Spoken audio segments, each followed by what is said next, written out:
Okay, so we're about to talk about Craig versus Ms Netta, right? This is not my business, but I feel like I have to say something, right? Because I'm sick of watching people on the internet feel like they can bully Ms Netta and get away with it. I'm sick of people feeling like they can punch Ms Netta in the face and then get upset when Ms Netta punches back. I watch people all the time coming up on my TikTok timeline making fun of Ms Netta, calling Ms Netta Joe Netta, doing anything that they possibly can to demean and belittle and erase the humanity of Ms Netta, right? And so Ms Netta has started to fight back, right? Because remember back in a few months ago, because I haven't been on TikTok that long, but when I first came to TikTok and I came across Ms Netta, it was always just, Charles, your lunch is ready. And people would, log in to see what Ms Netta had cooked and watch Charles's response and see Ms Netta shake her shoulders. And it was a vibe, right? Now, somewhere along the way, I'm not sure what happened, but people just were not happy with seeing Ms Netta get all of this fame and all of this notoriety. So people start to go dig, right? Because there's questions around Ms Netta's gender identity. What is Ms Netta, right? This is the big question mark. So people start digging and finding old pictures and trying to put puzzle pieces together to validate that Ms Netta was not born Ms Netta, okay? And once that came out, that Ms Netta was not Ms Netta, then it became a free-for-all, right? Everybody started calling Ms Netta Uncle Joe, Joe Netta, just disrespecting Joe, disrespecting Netta. I'm not sure how Netta chooses to identify because there is a question mark around it, but just making a conscious effort to disrespect Netta and belittle Netta. And I don't like that. I don't like a pile-on. I just don't. I've never liked that. And the thing about it is, Ms Netta is not equipped to get into these verbal exchanges in most instances. She just does not have the intellectual capacity to defend herself, to articulate in a way that is going to shut some of these people up, right? And people keep talking, I remember when the whole Diddy thing was happening, I would see comments, oh wow, we moved on to Diddy, we moved on to this under Ms Netta's post constantly, but these people continue to make videos talking about Ms Netta to capitalize off of the fact that Ms Netta is actually a very prominent figure on social media. And that's why these people keep making these videos trying to attach their brand to Netta's brand and trying to do so in a very malicious way. Yeah, do you understand what I'm saying? So they hop on TikTok and make all of these videos disrespecting Ms Netta's gender identity, what have you. And I don't like it. And so Craig went on Madison's show, or their show, PHAG Talk, and said some very disparaging things about Netta. Word got back to Ms Netta, and Netta responded and called Craig a sissy. Okay? That was the best she could do. That was the best she could do. There were a lot of other things that she could have said about Craig, but again, she doesn't she doesn't possess the vision. She lacks the vision to be able to read, okay? And I don't mean read in terms of literacy. I mean read in terms of reading the eyes out of a, letting her have it. So Ms Netta doesn't possess that. So the best she could muster up was, you sissy.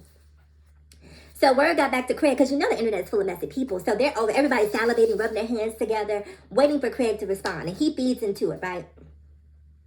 So he comes back on the show. Now keep in mind, the reason that Netta got upset was because Craig was talking about pronouns and, them being there. I watched him go on a diatribe about this for probably 15 to 20 minutes on that show and just shook my head because I thought it was so ignorant. I thought his position on it was so ignorant. That is how I feel. But that's a whole other subject, and I don't want to go off on that tangent, so I'm going to stay focused on what we're here to talk about, and that is Craig and Netta. So he goes off, and Netta didn't like what he had to say, so that's when she called him a sissy. So now, after starting this, right, after gaslighting Ms Netta by talking about Netta, and Netta responding to what you said, because Netta didn't start this feud. Netta was just living her life, and Craig went on the show and said some very unfavorable things about Netta, and Netta responded to it. Now, the response that Netta gave, too, if we're going to talk about ignorant, that it was very ignorant of Netta to call Craig a sissy. I'm going to, let me say that, okay? Because we're not going to give Netta a pass on that. It was a very ignorant thing for Netta to say. So she calls Craig a sissy. Craig comes back on the show and basically says, that's like a Ming calling a vase a vase, right? Basically, the pot calling the kettle black. That if I'm a sissy, we're sissies, okay? Now, I found it a bit ironic that Craig hosts a show called PHAG Talk, but he's complaining or he's upset about being called a sissy. Then it went on this rant about Ms Netta not being famous. Listen, say what you want to say. Ms Netta is famous. Ms Netta is TikTok famous. And TikTok famous has just as much, as, if not more, cachet as traditional celebrity at this point. Celebrities are coming to TikTok to try to drive their visibility, to try to increase their profile, because that is how important TikTok has become. So to try to mitigate Ms. Netta's celebrity by saying she's not, as famous as T.S. Madison is ridiculous to me, because why are you talking about a person on your show where you talk about celebrities and pop culture that isn't famous? If she's not famous, why is she a subject? Like it or not, Ms. Netta is famous, and y'all made that famous. And y'all continue to talk about her and make her famous. And then you continue to attach yourself to her brand because you want to touch that stardust that's on Ms. Netta. Because if you didn't want to, you just simply close your mouth and go away.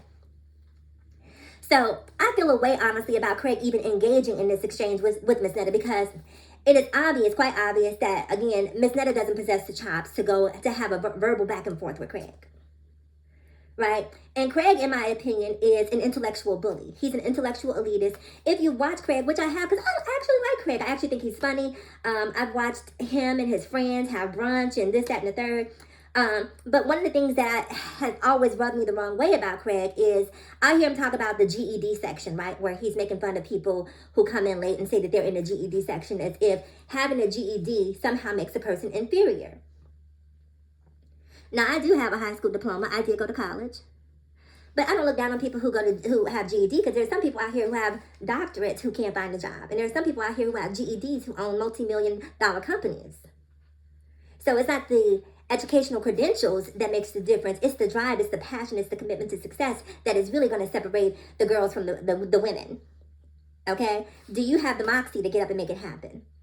But he'll talk about people being in the GED section. He'll typically try to use these $5 words in conversation, and then he'll spell them out as if he's educating someone.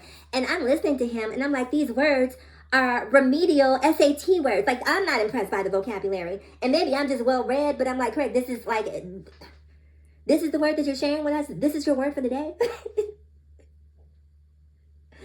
But for whatever reason, he does that on the continuum where he says the word, he'll throw a little word. You know how T.I. and Mike Tyson like to, Mike Tyson will say something like skullduggery, which for those of you who may not be aware means trickery, right?